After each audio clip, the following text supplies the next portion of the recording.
Un saludo a todos mis escuchas. Feliz año nuevo a los que no se les haya dado. Espero que este año sea muy exitoso.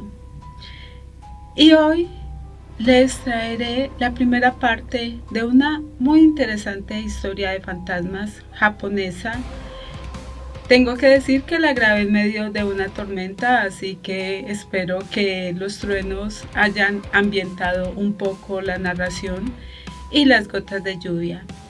Se llama El demonio de cabello blanco. Es de un autor anónimo, pero es súper interesante y misteriosa, como muchas historias japonesas. Así que espero que la disfruten, espero que escuchen esta primera parte y que no se pierdan la segunda parte, que saldrá muy pronto. Soy Carmen Castel y aquí en este su canal El Canto de la Sirena, hoy narraré El demonio de cabello blanco.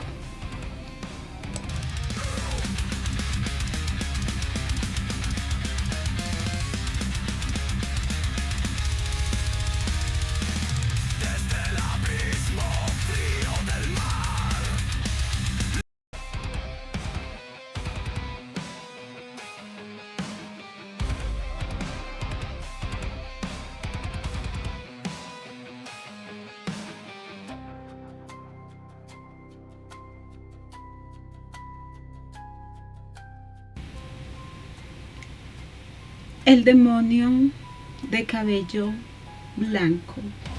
Primera parte.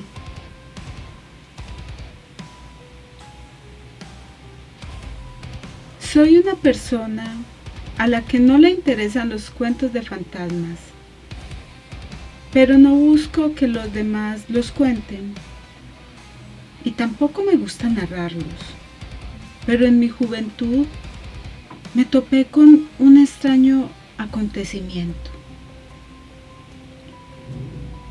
Han pasado los años, pero todavía no consigo entender lo que pasó. Hace 15 años viví en una casa de huéspedes en Ohimachi, cerca a la puerta Ans-o,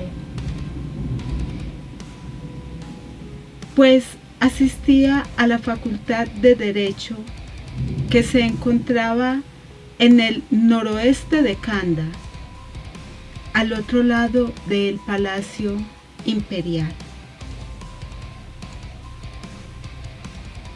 Era una casa de huéspedes ordinaria, una vivienda normal. Habían hecho algunas reformas en el edificio, que tenía 7 habitaciones. Era, como quien dice, una casa común y corriente. La dueña era una mujer agradable de unos 50 años, quizás un poco mayor. Vivía con su hija, de 28 o 29 años, y una sirvienta.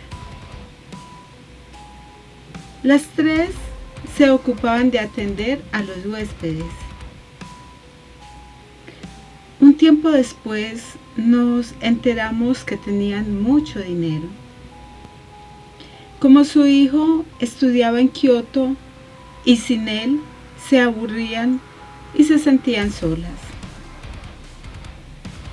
Habían decidido alquilar las habitaciones hasta la graduación. Era un pasatiempo para ellas. Por lo tanto, a diferencia de otras arrendatarias, la nuestra era muy amable con nosotros. Nos trataban como si fuéramos parte de la familia y todos los huéspedes estábamos muy satisfechos. Por esa razón la llamábamos Aya, en lugar de casera.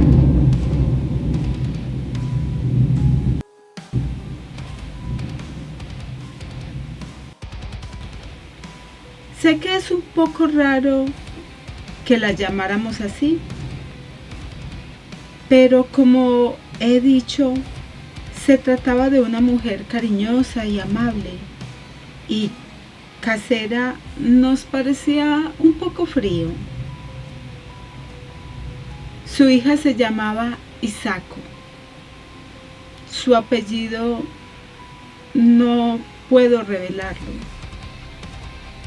Lo dejaremos en Horikawa, un apellido ficticio.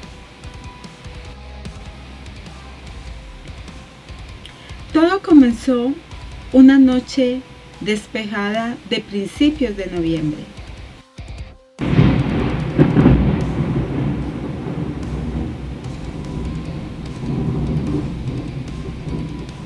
Acudí al templo Torishan, que estaba en Yotsuya, Sugacho, al oeste de mi casa. Era la festividad de Tori no Machi y también era la primera vez que pasaba en Tokio. Como no tenía ganas de ir a Asakusa, pensé en acercarme a Yotsuya, que estaba más cerca. Después de cenar, me dirigí allí dando un paseo. No tenía mucha fe, debo admitirlo. Como acababa de comenzar noviembre, hacía buen tiempo y había mucha gente de compras. Dejé atrás a la muchedumbre y entré en el templo a rezar.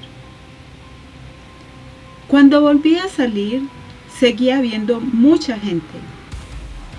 Una voz se dirigió a mí entre el gentío. Buenas noches, Suda. ¿También estás aquí? ¿Has venido a rezar en el templo? Bueno, algo así. Riéndose, el joven me enseñó un pequeño rastrillo para la arena y una piedra envuelta en una hoja de bambú. Amuletos que venden durante el Tori no Ichi. Se llamaba Takeo Yamagashi, aunque este también es un nombre ficticio. Vivía en la misma casa de huéspedes que yo. Como nos dirigimos al mismo lugar, comenzamos a caminar juntos. ¿Cuánta gente? ¿No te parece?, le dije. ¿Qué vas a hacer con lo que has comprado? Es un regalo para Isako, me contestó Yamagashi. El año pasado también se los compré, así que este año he decidido continuar con la costumbre. ¿No son caros?, le pregunté, pues no conocía el valor de esas cosas. Bueno, he intentado regatear, pero como estamos a principios de noviembre, los vendedores no dan su brazo a torcer. Nos dirigimos a Yotsuya Mitsuke, cuando Yamagashi se detuvo frente a una cafetería. ¿Qué te parece un té? Entró sin esperar mi respuesta, así que tuve que seguirlo. Nos sentamos en una mesa vacía que había en una esquina. Pedimos un té inglés y unos pastelillos. Suda, ¿tú tomas alcohol? No, no bebo. Nada de nada. Absolutamente nada. Y qué bien, yo tampoco. Mira que lo he intentado, ¿eh?, me dijo con aire pensativo. pero me ha sido imposible. Yo lo miré. ¿Por qué quería beber si no le sentaba bien? Me parecía curioso. Al verme sonreír, Yamagashi suspiró. Bueno, en tu caso, quizás es mejor que no bebas, pero a mí me vendría bien poder beber un poco, repitió antes de añadir con una sonrisa. Te estarás preguntando el por qué. La razón es que si no bebo, Hisako me rechazará. No sé por qué no creía eso de Yamagashi, ya que Hisako parecía mirarlo con buenos ojos. Todos los huéspedes pensamos que la muchacha intenta conquistarlo. Hisako era la hija mayor, su hermano, el que estaba en Kioto, era menor que ella. La joven se había casado a los 21 años, pero su marido enfermó y murió poco después de la boda. Tras quedarse viuda, regresó a la casa familiar, donde llevaba 7 u 8 años viviendo en soledad. Era una pena. Nosotros conocíamos la historia, aunque solo de forma superficial. Debo decir que la muchacha no era fea, todo lo contrario. Como su madre, era una mujer amable y refinada. Puede que fuera cosa mía, pero tras su apariencia delicada y elegante se escondía una gran soledad. Yamagashi rondaba los 30 años, era fornido y gozaba de buena salud. Tenía una presencia muy masculina y vestía muy bien, ya que provenía de una familia adinerada. Cada mes recibía dinero extra, aunque fuese poco, y lo ahorraba. Desde cualquier punto de vista, a los 7 huéspedes, él era el mejor partido. Así que nos parecía lógico que Hisako se interesara por él. La madre también sabía que su hija estaba enamorada de Yamagashi, e incluso se rumoreaba que había dado su visto bueno a la relación. Así que cuando mencionó a Hisako, no me sorprendió y por supuesto tampoco sentí celos. ¿Hisako bebe?, le pregunté con una sonrisa.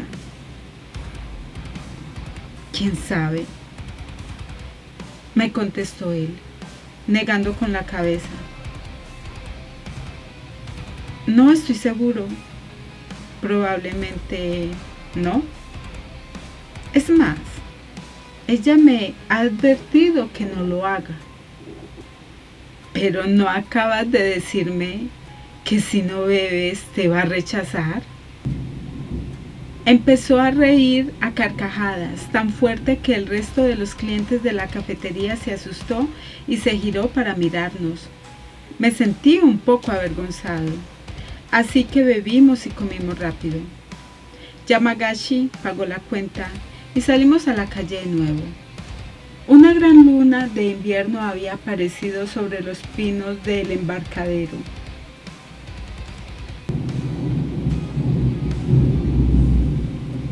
Aunque hacía buena noche, el viento soplaba desde el noroeste, como si nos acompañara.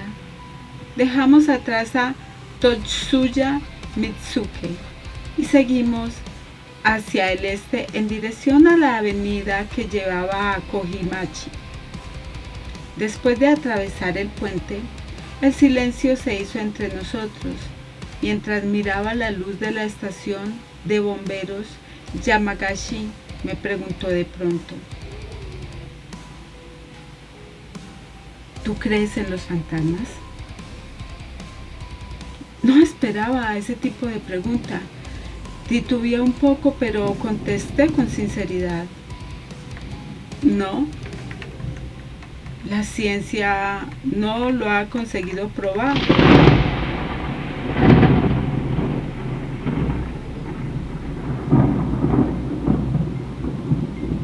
Así que no creo en ellos. Haces bien, asintió Yamagashi. A mí me gustaría no creer, pues tu postura es la más razonable. Dicho esto, se cayó de nuevo. Aunque mi trabajo actual me exige hablar mucho en la universidad, era muy reservado. Si mi interlocutor no decía nada, yo tampoco abría la boca. De modo que seguimos caminando en silencio, pisando las hojas caídas.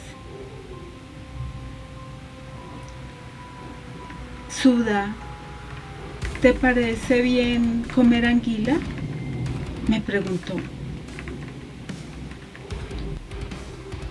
¿Qué?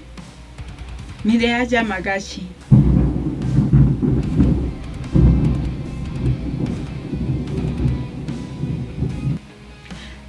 Acabamos de tomar té en Yotsuya. Era extraño que se le antojara cenar anguila. Has cenado antes de marcharte de casa, ¿verdad?, me dijo, como si leyera mis pensamientos. Yo salí temprano y no he comido nada. Pensaba picar algo en la cafetería, pero no tenían nada salado. Al parecer había estado afuera desde aquella tarde y los 2 pastelillos que había comido en Yotsuya no fueron suficientes para quitarle el hambre. Sin embargo, comer anguila era un lujo. Bueno, no para alguien con tanto dinero como él, pero para un estudiante como yo era un antojo demasiado caro. Actualmente se encuentra en la carta de cualquier restaurante o fonda, pero en aquella época era un manjar escaso. Además, el restaurante donde quería entrar era muy lujoso. Yo no podría acompañarlo. Entonces me despido aquí. Tendrás que cenar tú solo, si no te importa. Ya nos veremos. Yamagashi no dejó que me fuera. No me parece bien. Anda, acompáñame. Me apetece comer anguila. Pero también quiero contarte una cosa. Hablo en serio. Hay algo de lo que quiero hablar contigo. No pude negarme y cuando quise darme cuenta estaba en la 2ª planta del restaurante.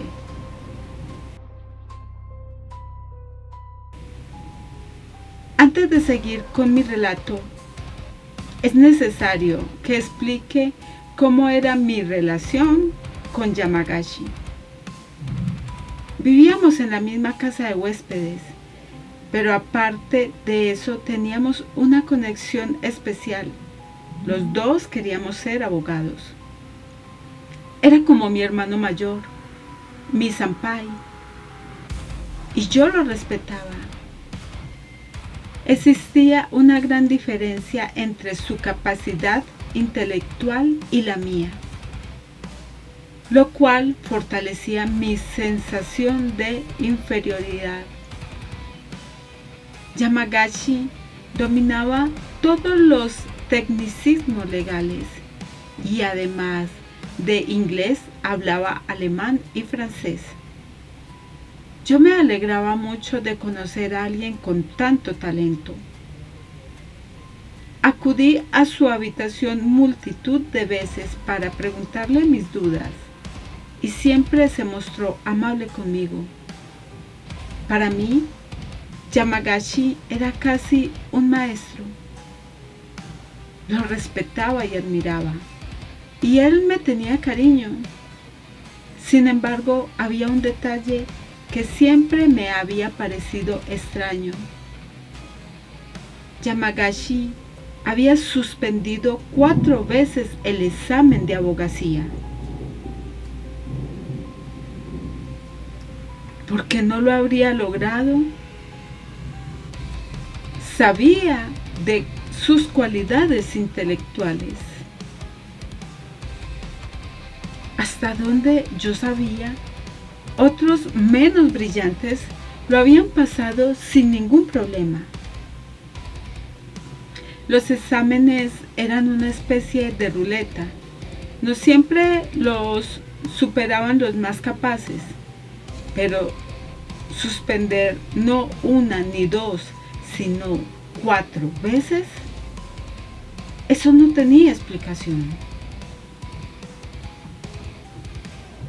Mi problema es que yo soy nervioso y cobarde. Se excusaba siempre Yamagashi.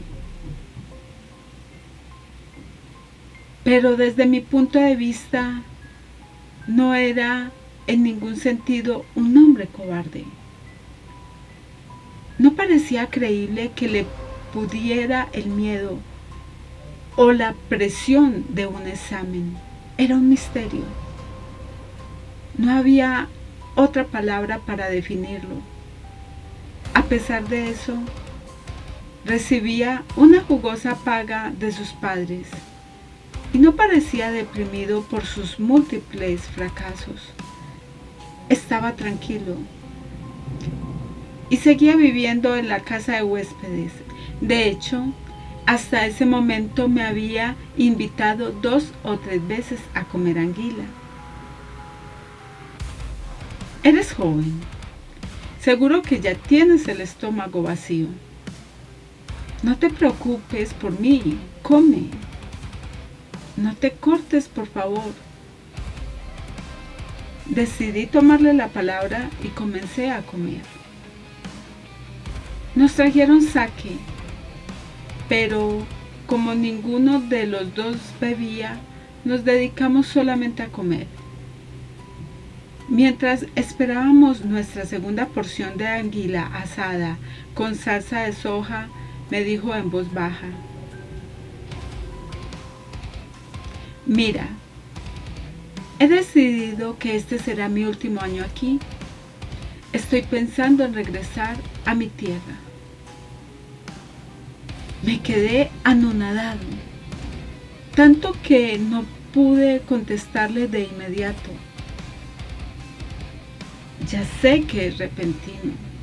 Entiendo que te sorprenda, pero creo que ha llegado el momento de desistir y volver a casa. No tengo suerte. Estoy embrujado. Parece que la abogacía no es lo mío. Eso no es cierto. Antes yo pensaba lo mismo, me decía. No puede ser. Si los fantasmas no existen. ¿Había escuchado bien? ¿Fantasmas? Un poco antes había dicho lo mismo, pero fingí que no lo había escuchado. Me has dicho que no crees en los fantasmas, ¿verdad? Me preguntó. Yo tampoco creía en ellos. De hecho, me reía cada vez que alguien me contaba una de esas historias. Pero precisamente yo, que no creía en ellos, estoy siendo ahora mismo acosado por uno. Y aquí estoy, a punto de renunciar al que siempre ha sido mi sueño. Tú, que eres escéptico, creerás que estoy diciendo una estupidez. Ríete si quieres. No podría reírme. Si Yamagashi decía tal cosa, era porque existía una evidencia clara que lo demostraría. Pero era imposible. Los fantasmas no existían. Me quedé callado, dudando de lo que había oído, mientras Yamagashi miraba uno de los focos del techo. Estábamos sentados en el reservado amplio del segundo piso, solos. Nuestra única compañía era el frío de la noche. Debía de ser las 9 de la noche. Oímos el sonido del tren que pasaba frente al mesón y el agitar de los abanicos que estaban usando debajo del airear de las anguilas. ¿Era mi imaginación? ¿O parecía que el foco sobre mi cabeza se había oscurecido? La sombra blanca de la flor de té colocada en el tokonoma parecía triste y pálida, pero no lo suficiente para recrear el ambiente de los relatos de fantasmas. Un poco después, Yamagashi reanudó su explicación. No me enorgullece, pero he estudiado mucho. Tenía la certeza de que pasaría el examen de abogacía sin ningún problema. Puede que sea vanidoso, pero creía que lo podría. Claro, yo tampoco lo dudo, contesté rápidamente.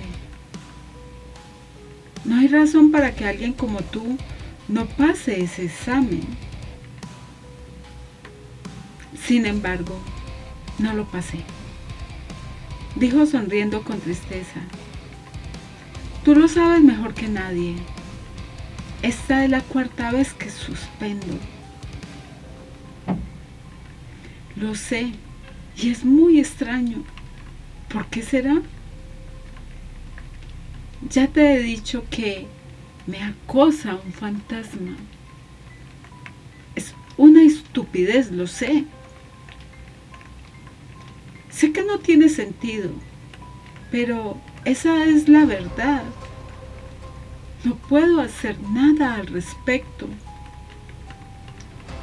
Nunca se lo he contado a nadie, pero recuerdo que la primera vez que hice el examen, ese maldito examen, mientras lo realizaba, apareció ante mis ojos la imagen borrosa de una mujer. Era imposible que estuviera allí. No podía ser cierto. Estaba esquelética y era muy alta. Tenía el cabello blanco. No sé si llevaba kimono, pero veía su rostro con claridad. Habrás creído que era una anciana porque te he dicho que tenía el pelo blanco. Pero no, debía tener más de 30 años. La mujer estaba ante mi pupitre, mirando fijamente mi examen. Y no podía escribir nada.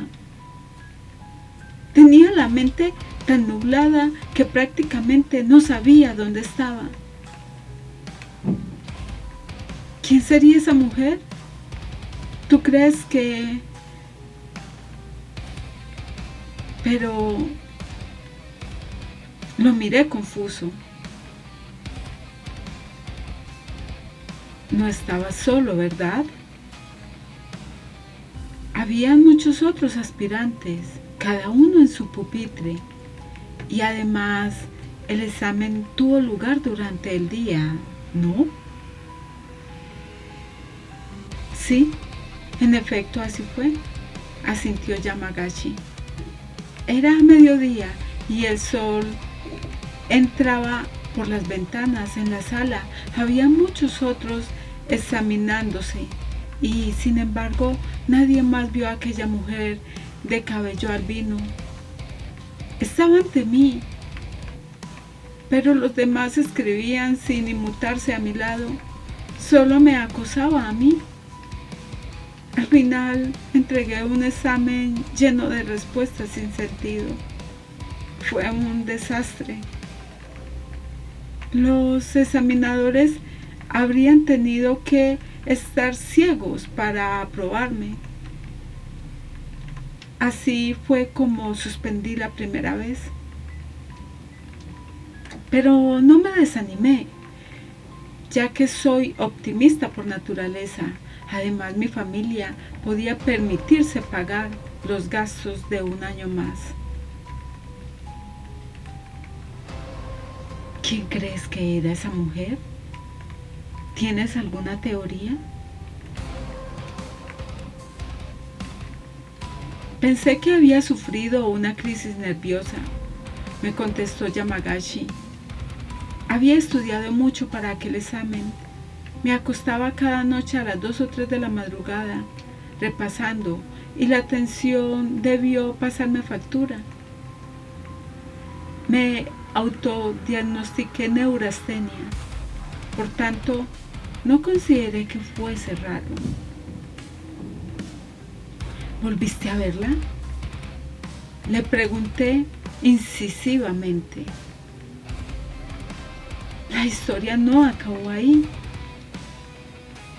En aquella época vivía en una casa de huéspedes en Kanda, pero era muy ruidosa y yo tenía los nervios crispados, así que me mudé a Koishikawa, cerca de la Universidad de Tokio.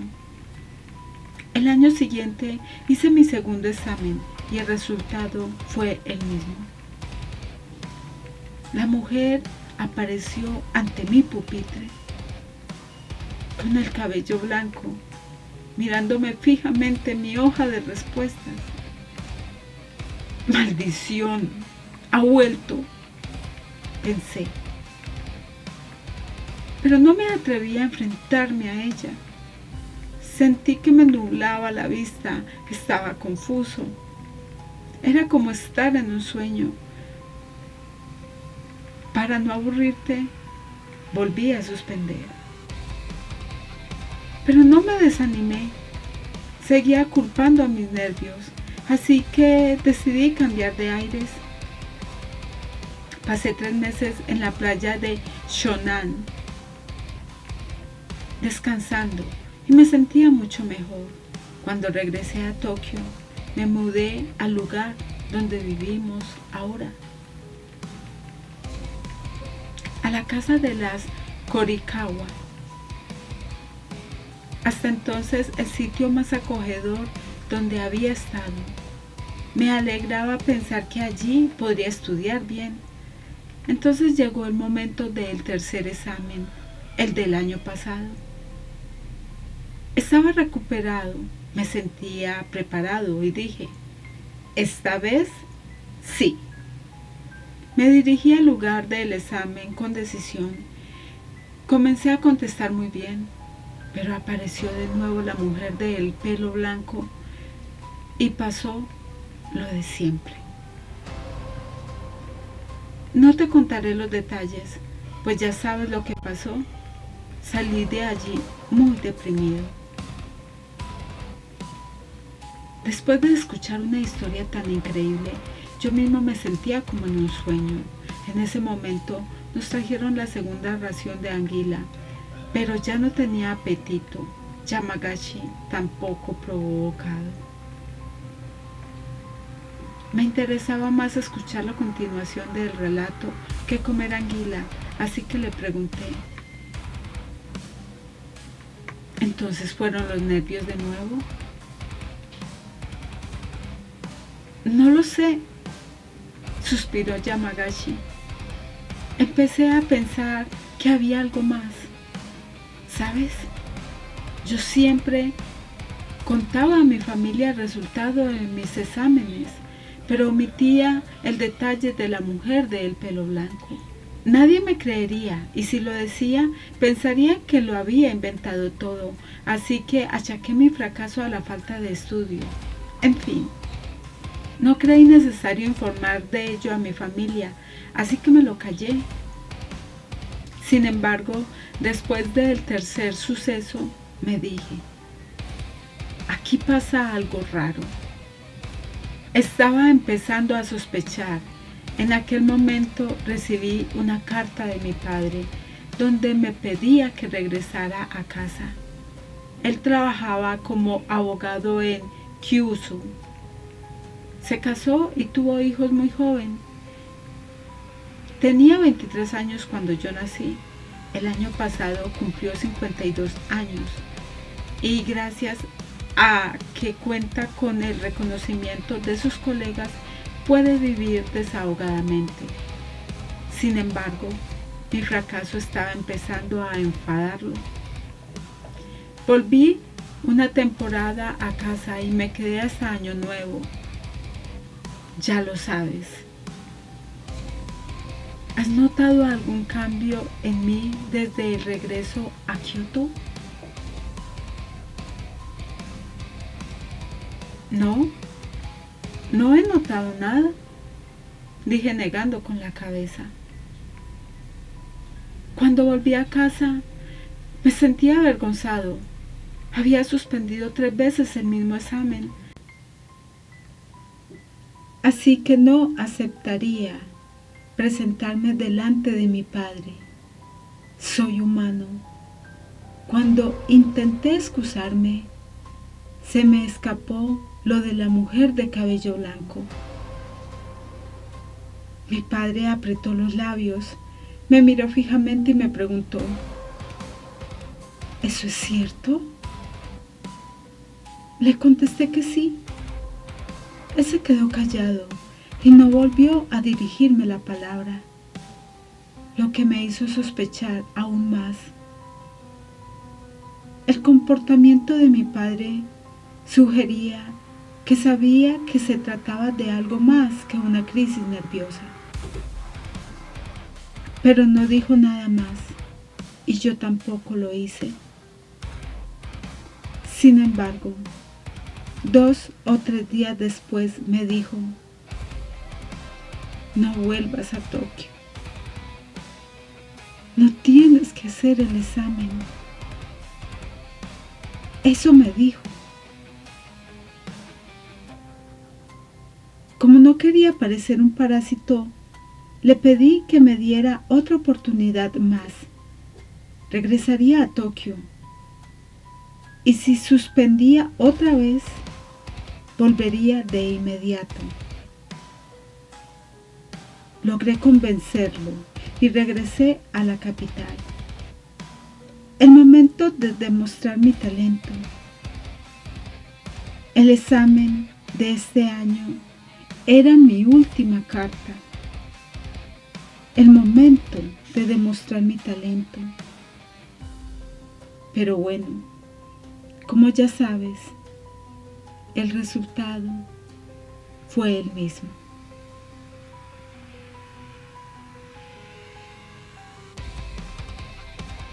Sonrió con tristeza y continuó. La mujer del cabello blanco volvió a aparecer en el lugar del examen y suspendí. Aunque cada año he tomado asiento en sitios distintos, ese ente me ha seguido como una sombra. No hay forma de escapar de ella. Debe ser un fantasma, no puede ser otra cosa. Tras suspender otra vez, me puse furioso. Ese espectro me había estropeado 4 convocatorias. Entonces decidí no darme por vencido y repetir el examen el año que viene. Pero hace unos días recibí una carta de mi padre pidiéndome que regresara a casa. Tengo que cumplir mi promesa. No puedo desobedecerlo. Sin embargo, una parte de la carta me tomó por sorpresa. Decía así: aunque consigas aprobar el examen, la abogacía no te traerá más que infelicidad. Esa es mi opinión. Aprovecha esta oportunidad. Decídete y vuelve a casa. Busca trabajo aquí. Sé que te resultará difícil tirar a la basura el esfuerzo de todos estos años. pero no solo me parece adecuado para ti. Yo mismo renunciaré a mi profesión. Abandonaré la abogacía este año. ¿Por qué? Intervine. No lo sé, me contestó Yamagashi pensativo. Pero he decidido aceptar su consejo. Me marcho de Tokio. A finales del año me iré de la capital. Mi padre tiene algunas tierras. Puede que esté pensando en dedicar la última etapa de su vida a la agricultura. Estoy pensando seriamente en apoyarlo. O buscaré otro tipo de trabajo. Ya lo meditaré con detenimiento cuando me haya marchado. La tristeza me invadió de repente. ¡Qué lástima! El padre dejaba la abogacía y el hijo decidía rendirse, abandonar sus sueños y volver a casa. Mi senpai, a quien tanto respetaba, se marchaba y yo no podía hacer nada para ayudarlo.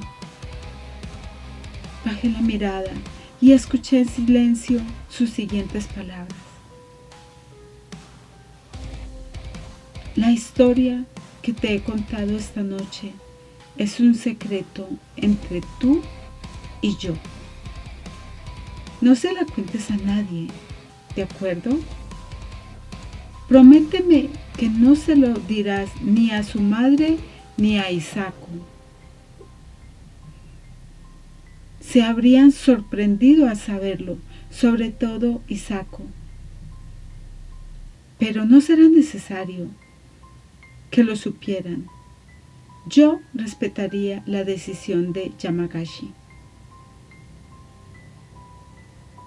No comimos ni un bocado de la segunda ración de anguila, pero nos pareció un desperdicio dejarla y pedimos que nos la envolvieran para llevar. Yamagashi dijo que se la llevaría a Isako, un rastrillo, un amuleto y una ración de anguila. Isako se alegraría mucho, pero yo me sentía triste porque conocía la historia que había detrás. Cuando salimos, soplaba un viento invernal, helado y más fuerte que antes. Caminamos hasta la casa de huéspedes en absoluto silencio. El demonio de cabello blanco continuará.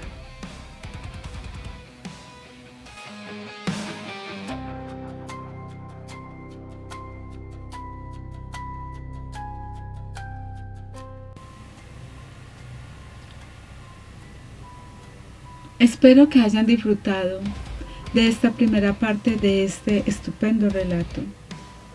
Las historias japonesas, chinas, tienen esta magia de hacerlo todo más místico y misterioso. Aquí pudimos ver a una pareja de amigos que se reúnen y uno de ellos tenía un secreto a cuestas que lo estaba carcomiendo y decidió contárselo a su amigo y compañero. En el próximo capítulo veremos qué desenlace tiene, por qué se le aparecía este espíritu justo cuando iba a hacer su examen, qué tan intenso era y por qué él iba a terminar dejando su carrera por este ente. Soy Carmen Castel, espero que hayan disfrutado la primera parte de este relato y espero que escuchen el próximo. Hasta pronto.